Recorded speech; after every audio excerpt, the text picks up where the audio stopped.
Olá, irmãos, graça e paz, tudo bem com vocês? Esse é o podcast número 12.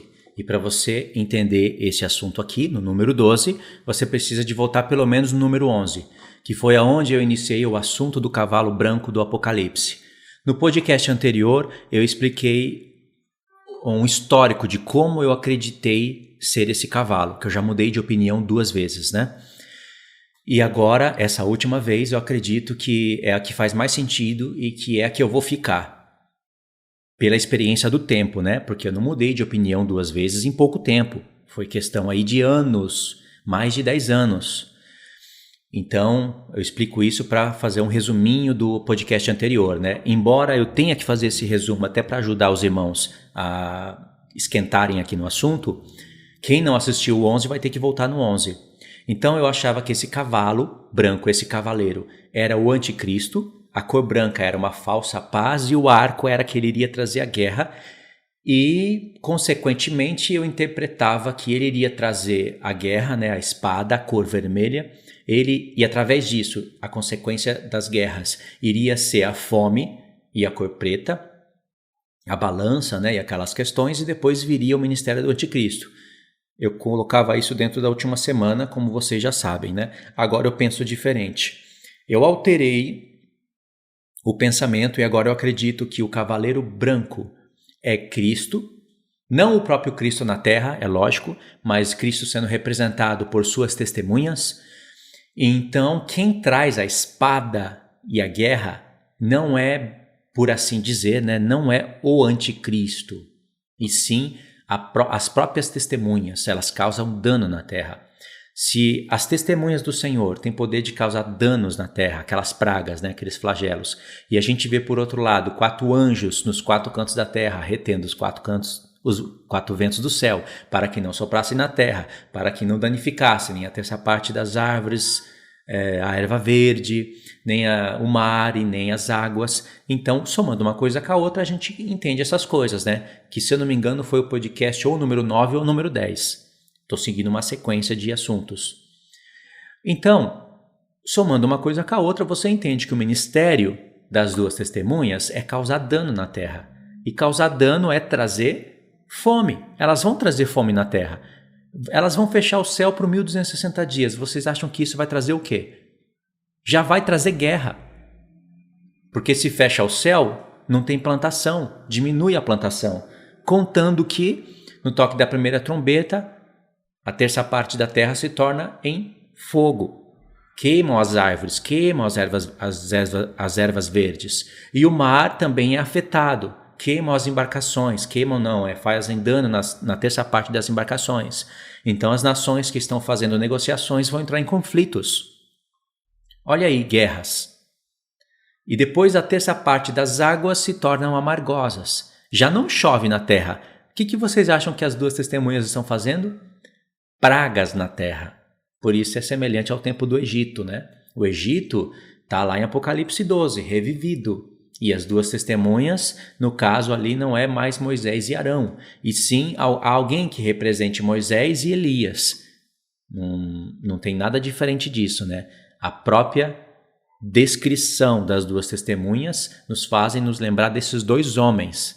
Basta usar 1% do cérebro, que você vai ver que nos lembra Moisés e Elias. Não lembra nenhum outro personagem.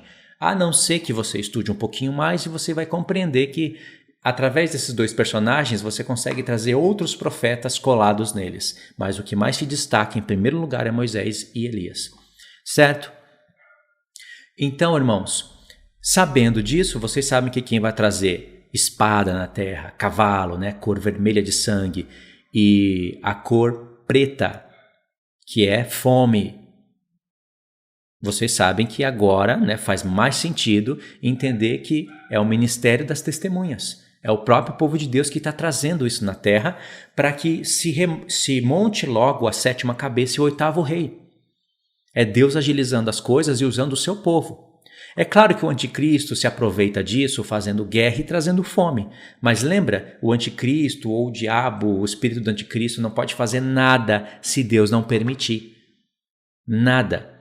Por isso que quem chama esses cavalos são os 4 seres viventes. Eles que têm autoridade sobre os cavalos. Rejeitou o evangelho de Cristo? Deus está falando pela última vez, com sinais e prodígios miraculosos. Rejeitou? Vai vir fome, vai vir guerra, vai vir sangue, vai vir espada. E como consequência disso, fome, cavalo preto, cor preta também fala de trevas, ausência de luz. A cor vermelha nos lembra de sangue, a cor preta nos lembra de trevas. E o cavalo branco, é paz. Ele recebeu uma coroa e saiu vencendo para vencer. Vencendo e para vencer. Não é que ele saiu vencendo com o objetivo de vencer, mas não vai vencer. Diz vencendo e para vencer. Então, é o que faz mais sentido para mim nesse momento. Em relação às duas testemunhas, tem que falar um pouquinho delas de maneira bem rápida. Sabendo que o primeiro selo, ele dá um start na primeira semana, sabendo disso, então a gente sabe que as duas testemunhas estão envolvidas aqui. Não, você está lendo o Apocalipse 11 só no Apocalipse 11, mas se você tem a conexão dos fatos, eu estou lendo o Apocalipse 11 dentro do Apocalipse 6. Olha, por exemplo, e vi quando o Cordeiro abriu os 7 selos, e ouvi um dos 4 seres viventes dizendo como se fosse voz de trovão, vem. Eu li aqui o Apocalipse 11, o início. Já sei aqui que as duas testemunhas vão começar a tocar trombetas.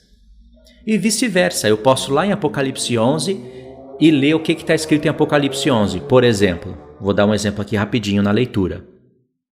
Porque o Apocalipse 11 acrescenta detalhes no que está sendo falado no livro selado de 7 selos.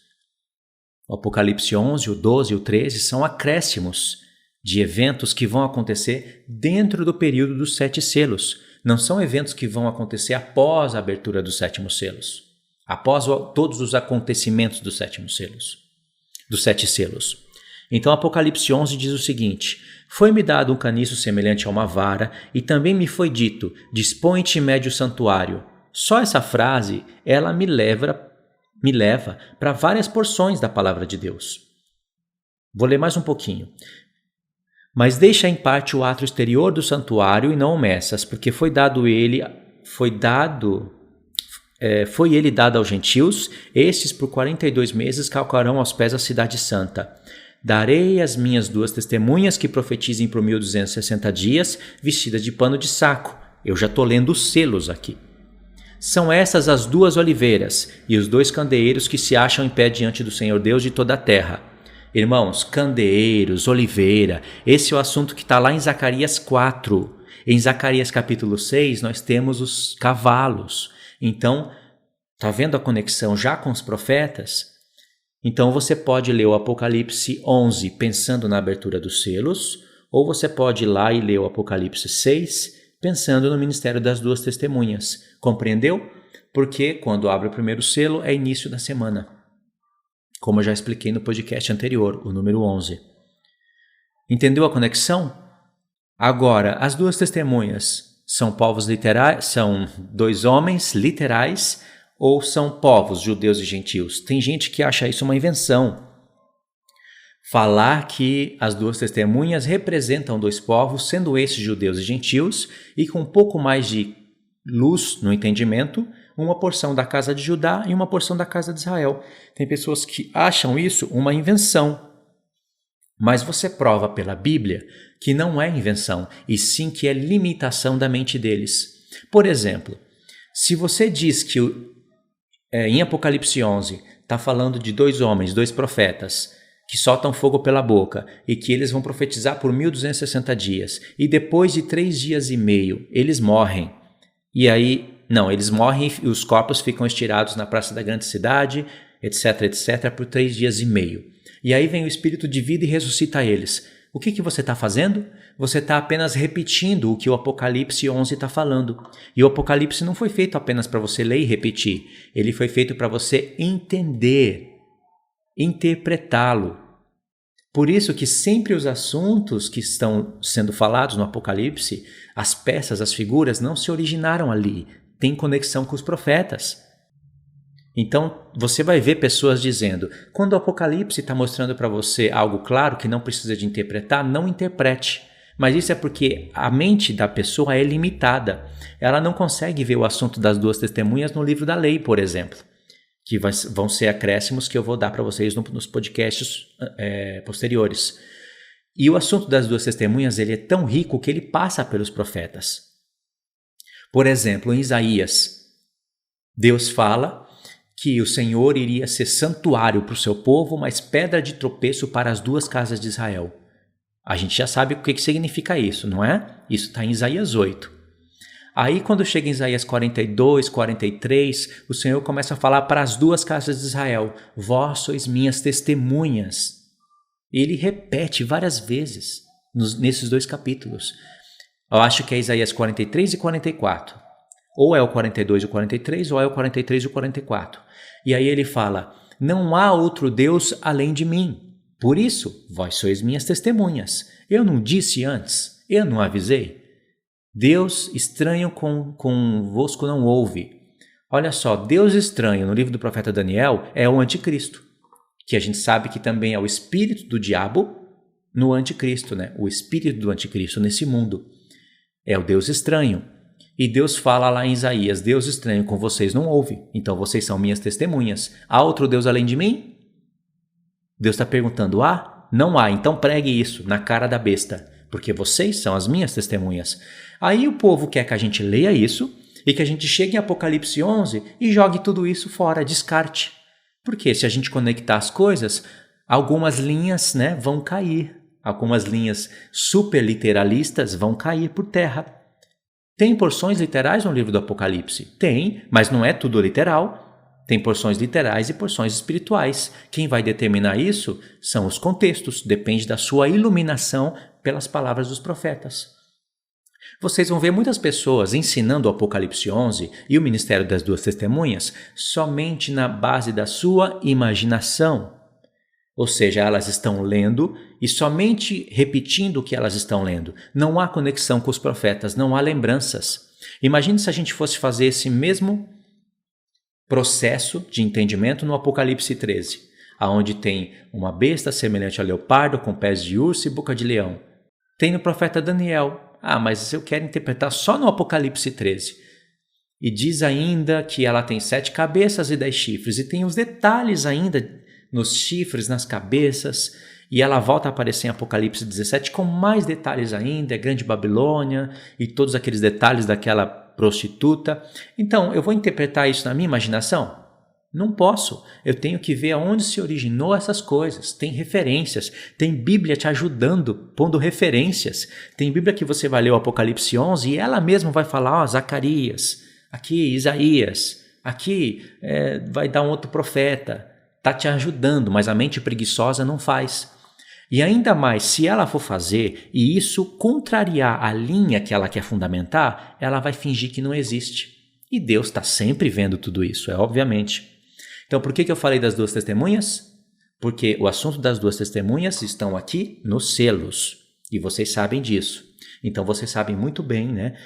Conectar as coisas e entender quem é que está desconectando, talvez de propósito, talvez sem querer, né? Na maioria das vezes eu acho que é de propósito. Porque existe uma linha que a pessoa quer fundamentar. Se eu quero fundamentar o pré-tribulacionismo, eu jamais vou dar pé para os 144 mil ser judeus e gentios, ser um número alegórico. Jamais vou dar pé para isso. Vou dizer que isso daí não tem nada a ver com o Antigo Testamento, quando tem. Primícias para Deus, eu não vou conectar isso com festa das primícias, eu não vou lembrar que Paulo está falando da ressurreição de judeus e gentios lá em 1 Coríntios 15 e usa a palavra primícias, eu não vou conectar isso com colheita, eu só vou ler e repetir e falar que são judeus literais pregando o evangelho na terra.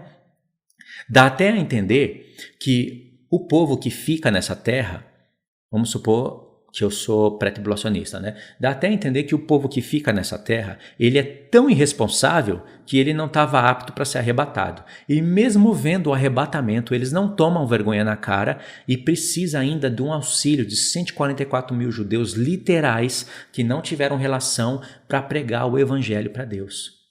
Precisa, ou seja, um povo sem vergonha mesmo. Então, dá também a entender que por causa disso eles vão ficar sem as bodas do Cordeiro, já que elas vão estar acontecendo no céu.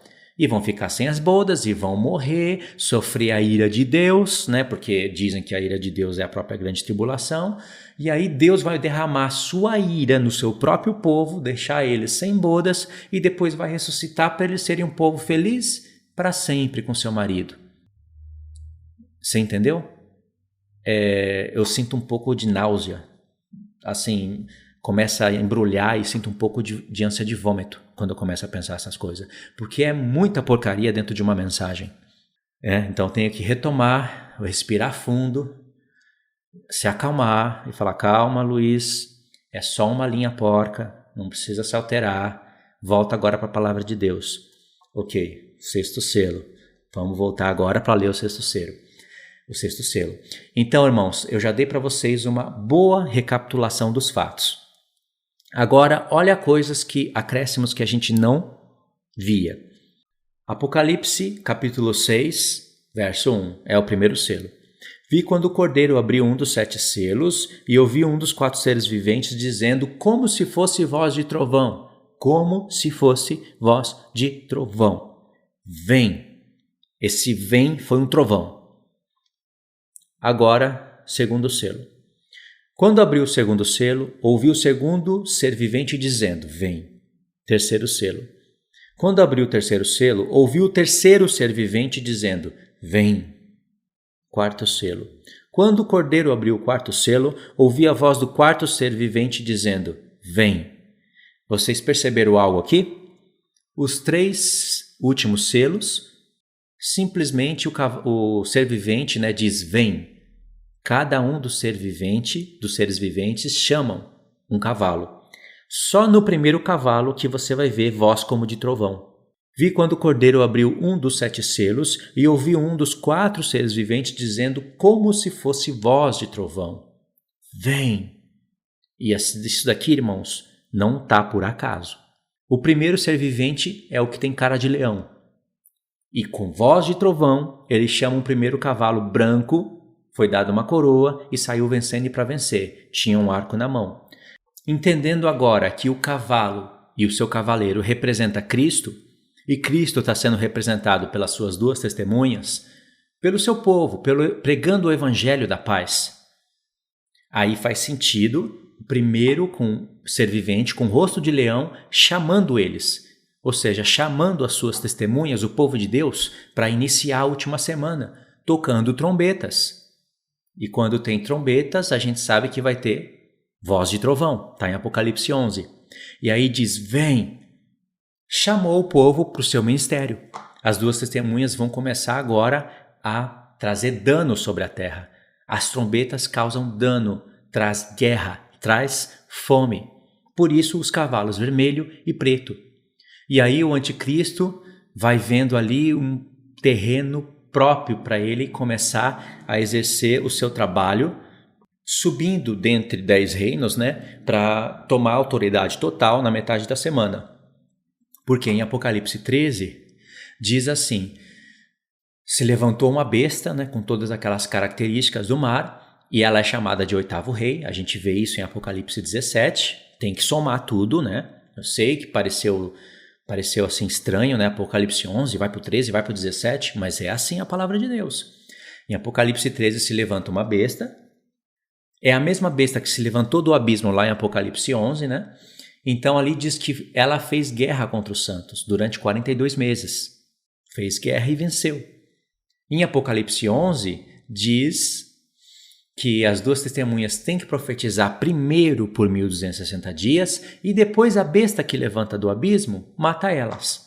Em Apocalipse 13 já está mostrando a continuação do Apocalipse 11. A besta se levanta e ela vai receber o trono do diabo, autoridade e poder, e só tem 42 meses para agir. Depois disso, a gente sabe o que acontece. Cristo vai vir, vai destruir o poder dela e vai reinar por 1000 anos. Então, a gente sabe que é o 8º rei por Apocalipse 17.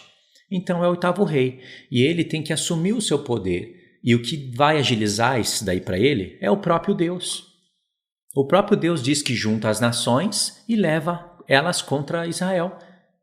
Ele fala várias vezes isso. O meu A minha resolução, eu acho que está em Miqueias, a minha resolução é juntar todas as nações contra Jerusalém. Mas quem faz isso, por outro lado, é o anticristo. Só que o anticristo só faz porque Deus está dando um empurrãozinho, achando que ele que está fazendo as coisas, mas não é. Assim como quando Deus usou a Síria para derrotar todos os reinos da terra. Depois a Síria começou a se gloriar e Deus tacou na cara do rei da Síria, falando, fui eu que fiz isso, não foi você. Compreenderam? Então, irmãos, a única vez que menciona um cavalo, né, e diz que foi chamado com voz de trovão, é no primeiro selo. Todos os outros, os seres viventes aparecem, né, cada um com seu rosto, dizendo vem, mas só no primeiro, aquele que tem voz, aquele que tem rosto de leão, com voz de trovão, diz vem. Isso é interessante, não é? Vamos ler o quarto selo. Quando o cordeiro abriu o quarto selo, ouvi a voz do quarto ser vivente dizendo vem. E olhei e eis um cavalo amarelo, que no grego aqui diz que é verde. E o seu cavaleiro, sendo esse chamado Morte, e o inferno o estava seguindo. E foi-lhes dada autoridade sobre a quarta parte da terra para matar a espada, ou seja, cavalo vermelho, pela fome, cavalo preto, com mortandade por meio das feras da terra. Esse cavaleiro é o único que recebe nome, é Morte. Esse daqui não é Cristo. Esse daqui não é ministério do anticristo, de Cristo, né? Das suas testemunhas. Mas aqui é o anticristo que já assumiu o seu reino. Então, olha que interessante. O primeiro selo é o único que chama o cavalo com voz de trovão, um cavalo branco. E aqui, no quarto selo, é o único que recebe o nome de Morte. E diz que o Sheol o seguia. Porque aqui é o anticristo já desencadeando grande tribulação na terra, muita morte, muitas almas indo para o Sheol.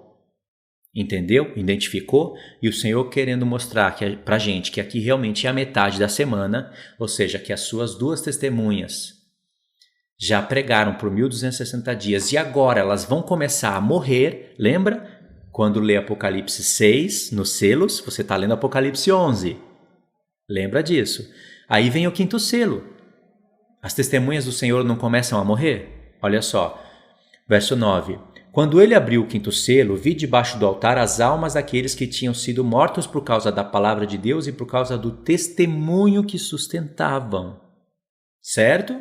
E Deus querendo mostrar para a gente que realmente aqui já passou a metade da semana e que está pertinho da vinda do Senhor, o anticristo está prestes a perder o seu poder, vem o sexto selo. Vi quando o cordeiro abriu o sexto selo e sobreveio grande terremoto. O sol se tornou negro, olha Mateus 24 aqui, como sacro de silício, a lua toda como sangue, as estrelas do céu caíram pela terra, ou seja, os poderes do céu foram abalados. Jesus disse que logo após os dias da grande tribulação, os poderes do céu seriam abalados e as pessoas iriam ver o sinal do Filho do Homem vindo. E eles mesmos entendem que é o final da grande tribulação. E diz aqui, como a figueira quando é abalada pelo vento forte deixa cair os seus figos verdes. O céu se encolheu como um pergaminho quando se enrola, nós estamos no sexto selo ainda. Então todos os montes e ilhas foram movidos do seu lugar. Isso daqui é o grande terremoto que dá lá em Apocalipse 16, na sétima taça.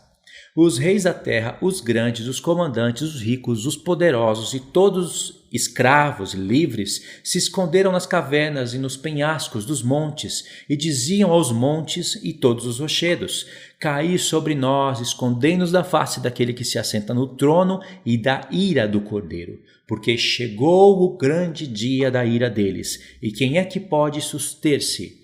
Essa frase é a frase-chave e nos levam para vários profetas. Se eu não me engano, ela aparece 3 vezes em profetas diferentes, com seus contextos todos relacionados. E atenção, nós estamos no sexto selo. O sol se escureceu, a lua se tornou em sangue, as estrelas caíram sobre a terra. Como se não bastasse, o céu se enrolou como um pergaminho. Esses são os eventos de Mateus 24, né? Fim da grande tribulação. E aí no capítulo 7 diz, aí vai ter um evento, né? Porque sempre há muitos eventos entre o sexto selo para o sétimo, a sexta trombeta para a sétima. Sempre há eventos a mais, né? Sempre demora um pouquinho mais para abrir o sétimo selo. Os 6 selos abrem quase que em seguida, né? São poucas palavras e eles já vão abrindo. Mas para abrir o sétimo selo, fala bastante informações. A mesma coisa com as trombetas. Elas tocam ali em poucas palavras, já vão tocando uma, outra na sua sequência, mas da sexta para a sétima tem muitos acréscimos, né? E aí, irmãos, de repente aqui vai vir o sétimo selo e vai dizer que foram dadas 7 trombetas para 7 anjos.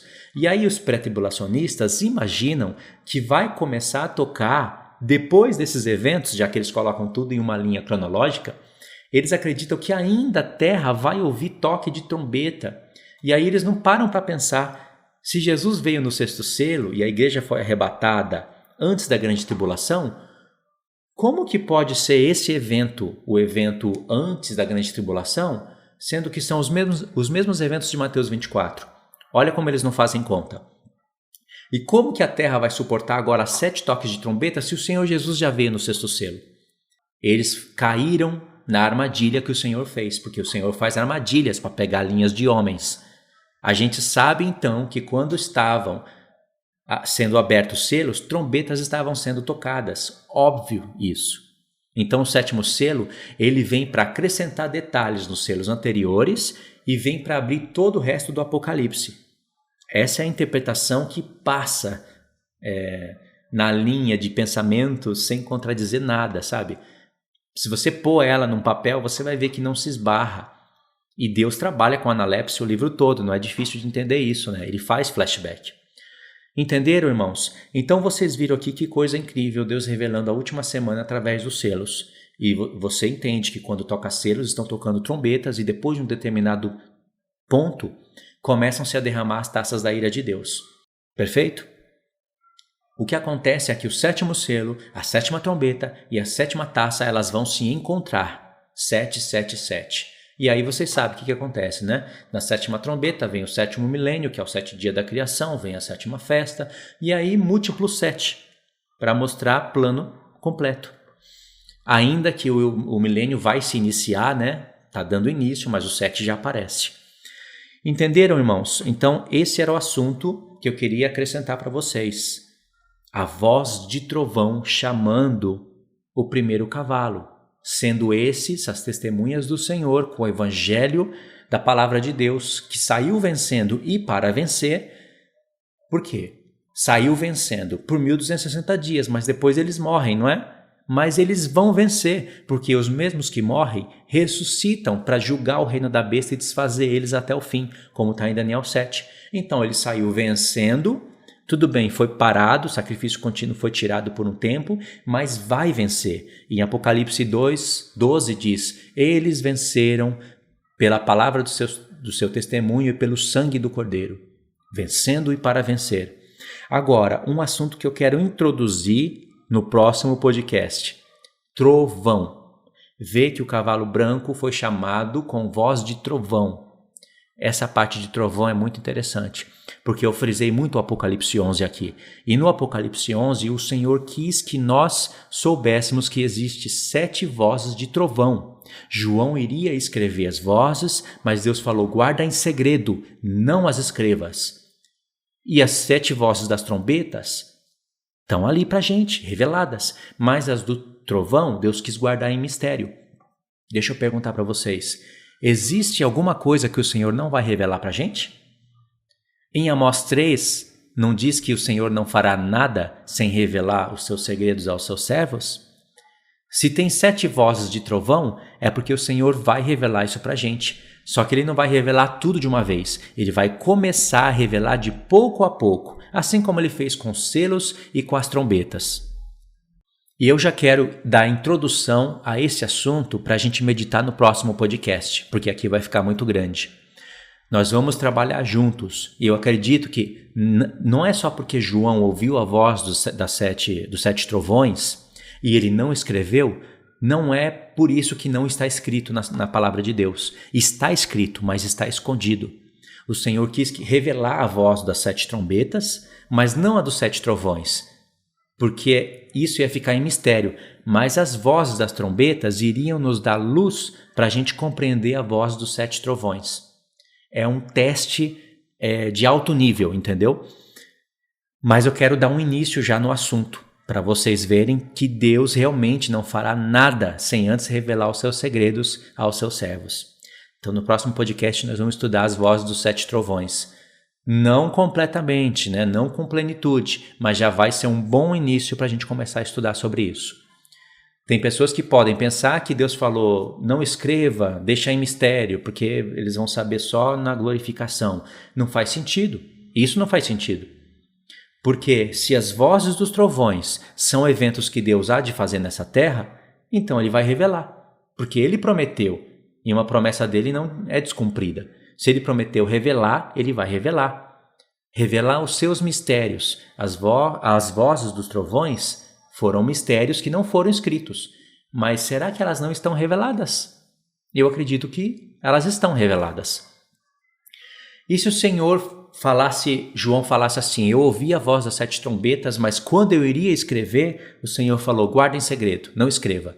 Será que a gente não ia ter como saber nada sobre trombeta? Na palavra de Deus não fala os ministérios das trombetas? Acontece que Deus acrescentou alguns detalhes e colocou elas em sequência, em eventos. Paulo fala do arrebatamento da igreja numa última trombeta sem ler o Apocalipse. Existem eventos. Assim também é com a voz dos trovões.